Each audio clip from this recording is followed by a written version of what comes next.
It's 2 a.m. in Chicago. Michael Jordan's alone in the gym, sweat pouring, muscles screaming while the rest of the world sleeps.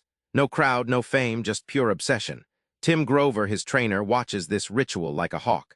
What you're about to hear isn't about talent or luck. It's about a brutal mindset that ditches quitting. But here's the kicker. Being relentless isn't for everyone, only the ones who crave total domination. Are you ready to find out what that means? Imagine pushing beyond exhaustion when everyone else folds. Tim Grover calls this relentless.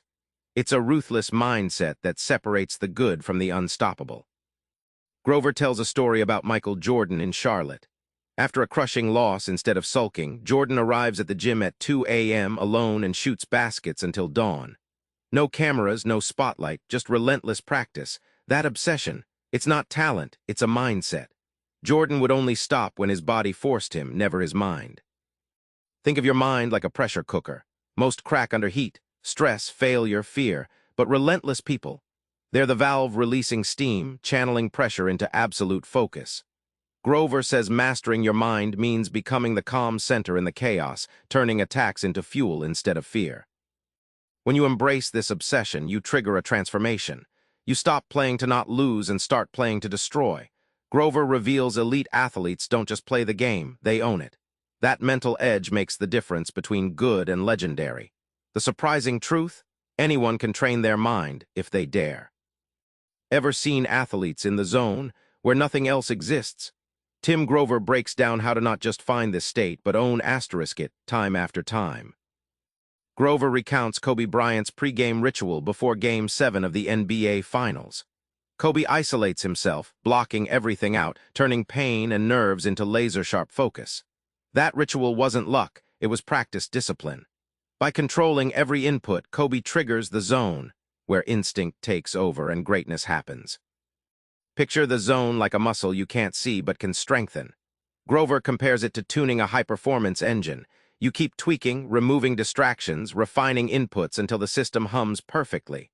The stronger your mental, zone muscle, the less chance friction or doubt ruins your flow. Owning the zone means you don't just react, you anticipate and control. Grover calls this freedom through control. This paradox is the secret weapon. Controlling your emotions frees you to perform effortlessly under pressure. The insight? The zone isn't luck. It's a habit you build deliberately. Relentlessness isn't theory. It's attack mode in real life, finding weakness, adapting fast, and crushing it no matter what.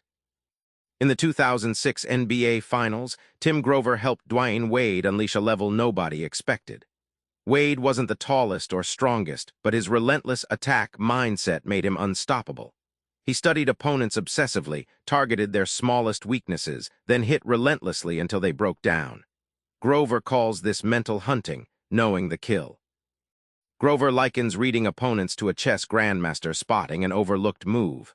It's subtle, the smallest twitch, a rhythm break, hesitation, but relentless competitors catch these instantly. Like a predator sensing fear in the prey, they pounce before the opponent even knows they're vulnerable.